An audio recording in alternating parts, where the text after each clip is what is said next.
கிறிஸ்துவுக்குள் அன்பானவர்களே, இந்த நாள் உங்களுக்கு ஆசீர்வாதமா இருப்பதாக. நாம் ஒரு அருமையான தேவனுடைய வசனத்தை தியானிக்கலாம்.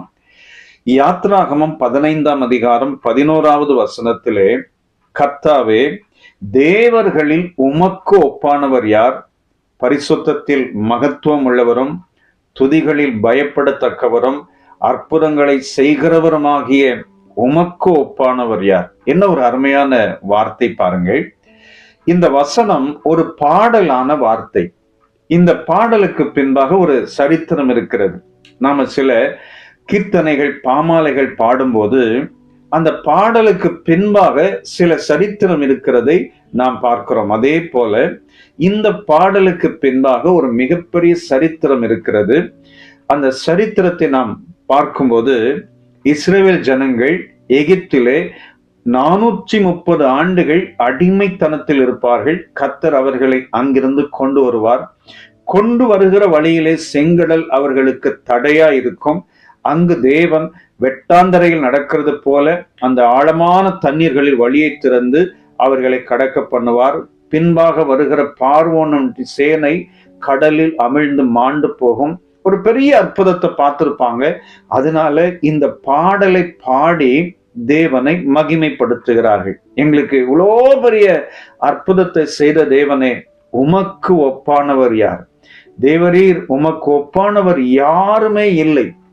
இந்த காலை நேரத்துல நீங்களும் ஏதோ ஒரு போராட்டங்கள், பிரச்சனைகள், சஞ்சலங்கள் மத்தியில இன்னைக்கு வரைக்கும் நீங்கள் கடந்து வந்து, இந்த நாட்களிலே உங்கள் ஜீவியத்திலே எனக்கெல்லாம் ஒரு அற்புதம் நடக்காதா, எனக்கெல்லாம் ஒரு விடுதலை கிடைக்காதாங்கிற ஒரு எதிர்பார்ப்போடு இருக்கிற போது, ஆண்டவர் இந்த பாடலை பாடி எப்படி இஸ்ரவேல் ஜனங்கள் மகிமைப்படுத்தினார்களோ அதே போல உங்கள் நாவுகளிலும் தேவனை துதிக்கும் பாடல்களை கர்த்தர் கொண்டு வருவார்.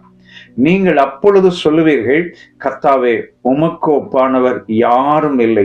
நீர் பரிசுத்தத்தில் மகத்துவம் உள்ளவரும் துதிகளில் பயப்படத்தக்கவரும் அற்புதங்களை செய்கிறவருமாகி உமக்கு ஒப்பானவர் இல்லவே இல்லை ஆண்டவரே. காரணம், என் வாழ்க்கையில நான் இப்படி இருந்தேன், என் ஜீவியத்தில இப்படி ஒரு மாறுதலை கொண்டு வந்தீர் என்று சொல்லி நீங்கள் துதிக்க போகிறீர்கள்.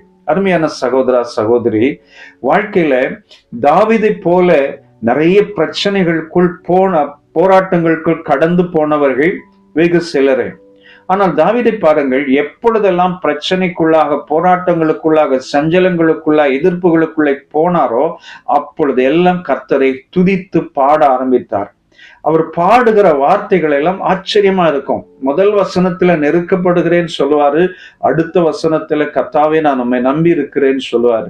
இப்படி கர்த்தருடைய சமூகத்திலே தாவீது அநேக விடுதலைகளை பெற்றுக்கொண்டார். அதே போல உங்கள் வாழ்க்கையிலும் தேவன் இன்றைக்கு ஒரு பெரிய விடுதலை கொடுக்க போகிறார். இந்த பாடலை எப்படி இஸ்ரவேல் ஜனங்கள் துள்ளி குதித்து பாடி ஆண்டவரை மகிமைப்படுத்தினார்களோ அதே போல இன்றைக்கு உங்கள் வாழ்க்கையிலும் நீங்கள் துள்ளி குதித்து மகிமைப்படுத்த தேவன் உதவி செய்ய போகிறார். இதுவரைக்கும் நீங்கள் காத்திருந்த காரியங்களுக்கு ஆண்டவர் ஒரு பெரிய விடுதலை கொடுக்க போகிறார். உங்களை சூழ்நிலைகள் அமிழ்த்து கொண்டிருக்கலாம், அடிமைப்படுத்தி கொண்டிருக்கலாம், அல்லது செங்கடல் போன்ற ஒரு தடை உங்களுக்கு இருக்கலாம். அதை தாண்டி வருவதற்காக பலனை ஆண்டவர் கொடுக்க போகிறார். நீங்களும் இஸ்ரவேல் ஜனங்களைப் போல பாடி மகிமைப்படுத்தும் காலம் வந்திருக்கிறது. அது ஒருவேளை இன்றைக்கா இருக்கலாம்.